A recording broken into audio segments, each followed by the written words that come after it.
Hello guys, আসসালামু আলাইকুম। সবাই কেমন আছেন? আশা করি সবাই অনেক বেশি ভালো আছেন। চলেন গাইজ, আজকে আপনাদের সাথে দুইজন নটকোচরের পরিচয় করিয়ে দিই। হয়েছে এটা আর নেই, আর নেওয়ার দরকার নেই।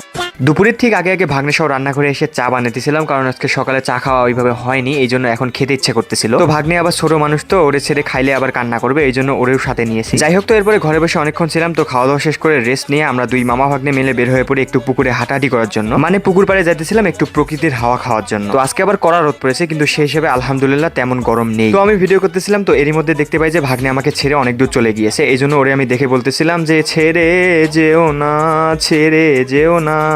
আমাকে ছাড়িয়ে গেছিস কেন? পাত্তাই দিল না রে।